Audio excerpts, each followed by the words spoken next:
I'm getting into One Piece for the first time, and honestly, I gotta say that I'm a little disappointed that I didn't start it sooner. Like, what have I even been doing with the last 20 years of my life? Hello, and welcome to Matt Reads Manga, a channel where I, Matt, read manga for the first time. And what better way to start this journey than with arguably the biggest and most popular anime and manga of all time, One Piece.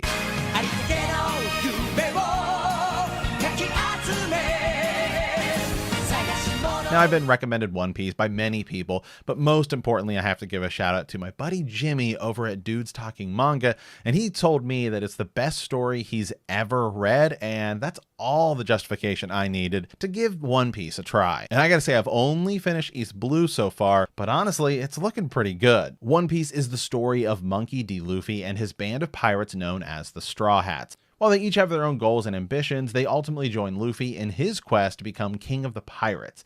Now, as I said, this is my first time reading manga ever, and I have watched some animes, but I basically just went to Amazon, typed in One Piece, and bought the first couple volumes, and I can't immediately see why people like Luffy so much as a character. I mean, he's willing to do anything for his friends and crewmates, even if that means fighting to the absolute brink of death. And when he's not fighting, he is a funny, likable guy, and it really helps the story overall balance between action and drama and seriousness and comedy. And I think that balance is honestly what makes One Piece so good, and the reason I'm really starting to like it, because I was not expecting it to get as serious as it did, and I've only really ever looked at One Piece, from the outside. I have watched some animes, mostly Dragon Ball, so I've seen it in sort of proximity with that, playing some video games like Jump Force, where you can use Luffy as a character.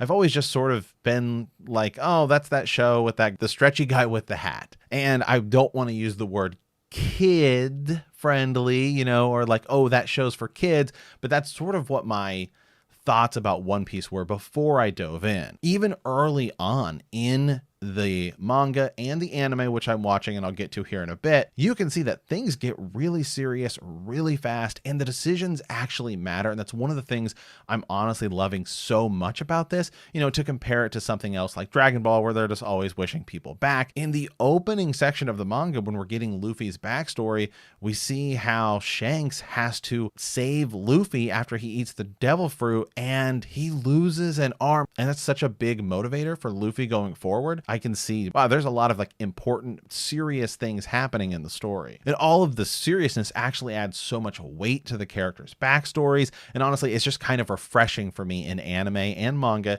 to see this. Now, the whole crew have their own characteristics that make each one of them enjoyable. Zoro is training to become the best swordsman, Sanji is trying to become the best cook, Usopp is just trying to be brave, and Nami, the thief and navigator, is trying to steal enough money to save her village, which was easily the best backstory in the East Blue Saga that culminated with that epic fight in Arlong Park. And speaking of Arlong, the villains in the East Blue Saga all had their own ambitions. They all just felt so unique and different, and it also kind of helped with the world building, which the more I got going, the more interesting it became. I just loved how it slowly hinted as things as we went along. First, we're introduced to the devil fruit, which gives Luffy and Buggy their powers, allowing Luffy to essentially become Mr. Fantastic. And honestly, this is one of the things that I'm kind of interested to see when the Netflix show comes out, and I'm recording this just a day or two before it comes out. I'm really curious to see how that's going to look in live action, because it doesn't always look that great, but I'll give it a chance and we'll certainly see. By far the best part of the devil fruit powers is actually their weaknesses.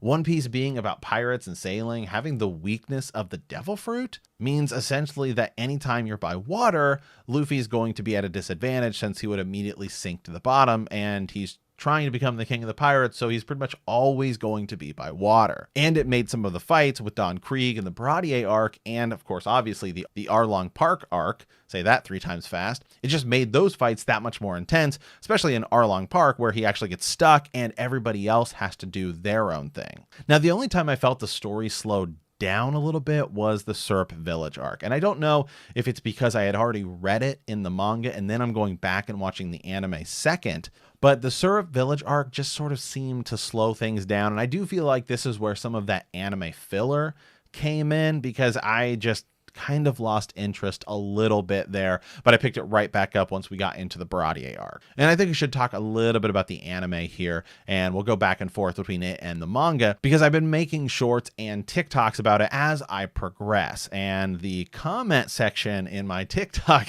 on my TikTok videos have been very specific about which version of the show I should watch, because it seems like fans are pretty divided on whether you should watch it in Japanese with English subtitles or watch the dub. I didn't actually really mind the dub until I got to the Baratier arc. And my only issue with it is that it uses the same voice actors as Dragon Ball. And having really only ever watched Dragon Ball and a few other animes, I'm so used to that voice cast as those specific characters that it's a little distracting for me. Like, it'd be one thing, you know, sometimes you see an actor and then they're in this movie and you really know them for that particular role, and then you see them in something else and it's a little weird. It's like the exact same cast, you know. Usopp is Krillin, Sanji is Trunks, and Zoro is voiced by Christopher Spott, who voices Vegeta, but it's really more of his Piccolo and Yamcha voice. It just got a little too distracting with me.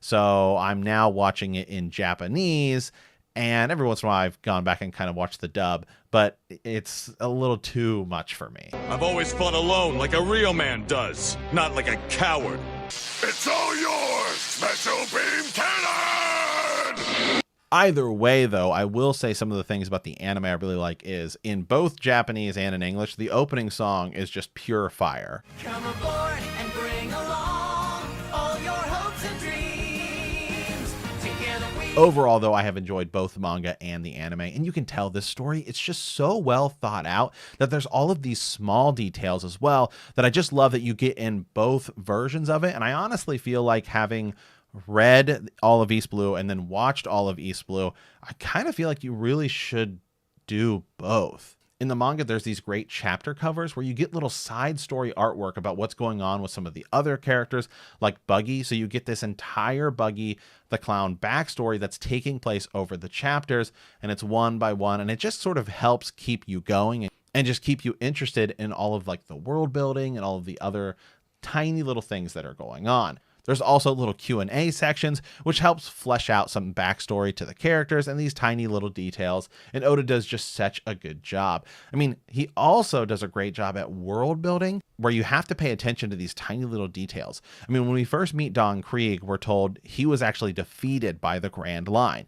So here we are, Luffy's having an amazing fight with him, and it seems like it's getting really tough, but at the same time, you're remembering, oh yeah, the Grand Line is out there, and it's only going to get bigger and better. Then we move to Arlong Park, and Arlong has to essentially use Nami to make all of these charts, because he's not even capable of taking on the Grand Line as it is. So it just keeps that in the back of your mind, and I just love how it scales. Of course, the other thing about the story that helps is that it generally felt like each arc got pretty much progressively better and better. I hit the Baratier arc and I was like, okay, now I understand why people like One Piece. This is really good. And then I hit Arlong Park and I was like, okay, hold on a second. This is really good.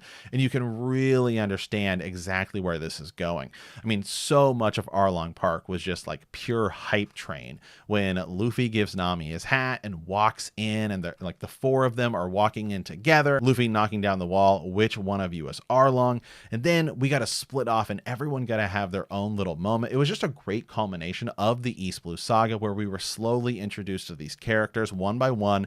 We got their backstory, and then they saved the best one for last. I mean, Nami's backstory was just absolutely heartbreaking. Her relationship with her sister and Bellemere growing up poor. She finally has it out with Bellemere, and she runs away, only for Arlong to show up. Bellemere has to sacrifice herself to save her adopted daughter, and then Nami is essentially forced to work for Arlong, and the townspeople think that she's betrayed them, but really she's saving up all of this money so that she can buy the town back from Arlong. It was just so great. And then the final moment when Luffy and Arlong are fighting, and he's destroying the room that had essentially been her prison, and then he's standing up at the end and he yells down at her, you know, you're going to be my friend, you're my crewmate. It was just so great. And you could tell like the drama is what I wasn't expecting from One Piece. And I was just so pleased to see it here that even when I saw that moment in the anime, I'd already read it, so I knew what was going to happen.